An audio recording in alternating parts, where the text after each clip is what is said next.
फुलेंचा,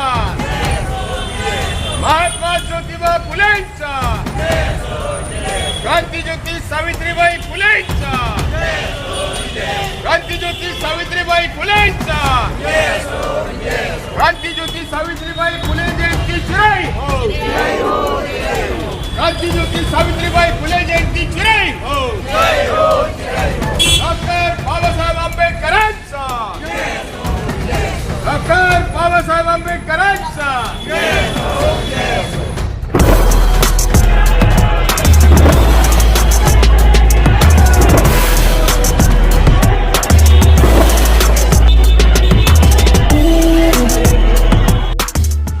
साथियों, जय भीम, जोहार, जय शिवराय। मैं राकेश और आप देख रहे हैं हमारा यूट्यूब चैनल।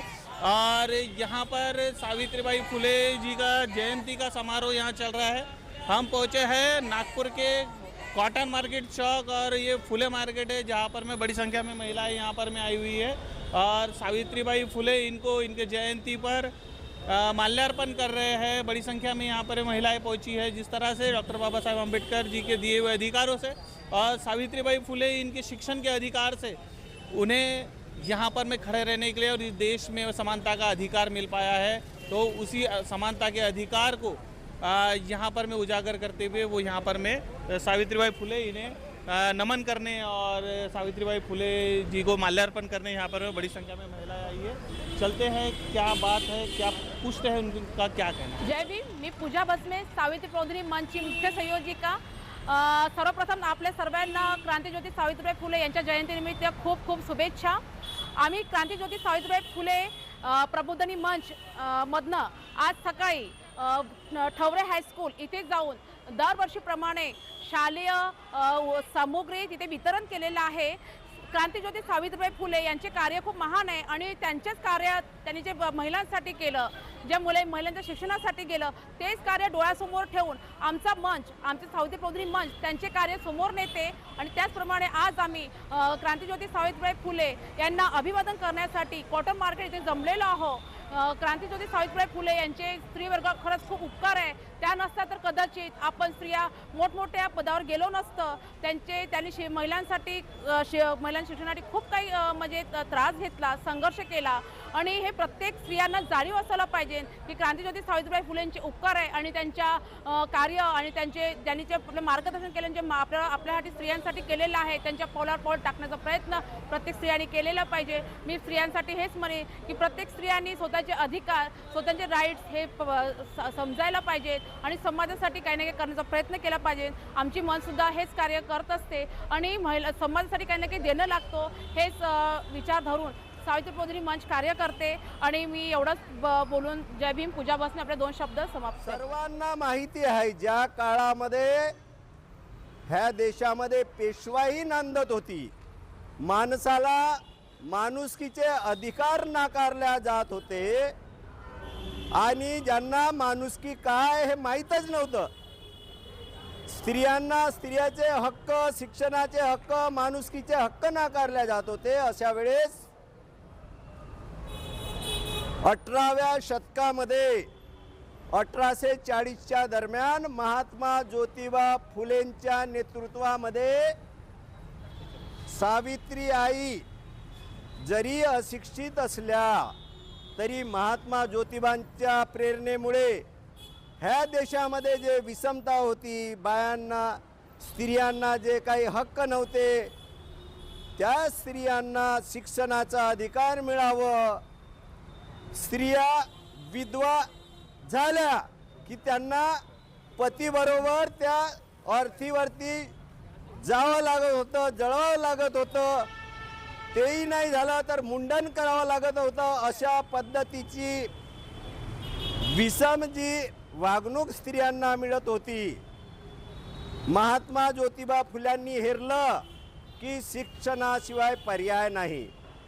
शिक्षण जर नसेल तर ह्या स्त्रियांना आपण चांगल्या पद्धतीने मानासन्मानाने कसं राहायला पाहिजे हे कळणार नाही। आणि म्हणून त्या पेशवाईच्या विषमतेच्या काळामध्ये, मनुस्मृती ज्या काळामध्ये भयानक अशा परिस्थितीमध्ये हे होती, अशा परिस्थितीमध्ये महात्मा ज्योतिबा फुल्यांनी सावित्री मातेला घरीच अबकडचे धडे देऊन शिक्षित केलं. मी सावित्री प्रबोधिनी मंचाची सदस्य आहे. आज सावित्रीबाई फुले यांची जयंतीनिमित्त सगळ्यांना शुभेच्छा देते. सावित्रीबाईंनी मुलींसाठी शाळा खोलल्या हे सगळ्यांनाच माहीत आहे. पण आज मुली शिकल्या, प्रगतीही केली त्यांनी. पण त्यांना सावित्रीबाईचं महत्त्व आणि बाबासाहेबांचं महत्त्व मला वाटत नाही की जेवढं असायला पाहिजे तेवढं आहे म्हणून. मुली शिकल्या, खूप प्रगती केली त्यांनी. पण जेव्हाही आपण त्यांना म्हणतो की एका ठिकाणी तुम्ही काहीतरी सहकार्य करा, हे करा, तर त्या असंच म्हणजे इग्नोर करून चालल्या जाते. खूप सारे असं राहते, जसं आपण पाहतो आजकाल मुली लव्ह मॅरेज करतात इकडे म्हणजे अदर याच्यामध्ये, पण ते ॲक्सेप्ट करायला तयार नसतात. तर मला असं वाटतं की तुम्ही जेव्हा कायद्याचा फायदा उचलता तर ते ॲक्सेप्ट करायलाही तयार राहिलं पाहिजे. जसं आज सावित्रीबाईची जयंती आहे, थोडं बिल्डिंग पेंटिंग वगैरे असती तर छान वाटलं असतं आपल्याला. बाहेर बघतो आपण खूप सारं डेकोरेशन केलेलं असते, पण इथं काही डेव्हलप आहे नाही तेवढं. इतके सारे लोक येतात इथे मानवंदना द्यायला. आपल्या बॅनरसोबत थोडंसं डेकोरेशनही केलं तर मला चांगलं वाटलं असतं. बस. माता सावित्री आईचा जन्म 1848 साली झाला. 3 जानेवारी 1848 साली झाला. तेव्हा त्या नायगावला त्यांचा जन्म झाला. नायगावला त्यांचं माहेर आहे आणि त्या नायगाववरून लग्न होऊन आल्या तेव्हा काही त्या शिकलेल्या नव्हत्या.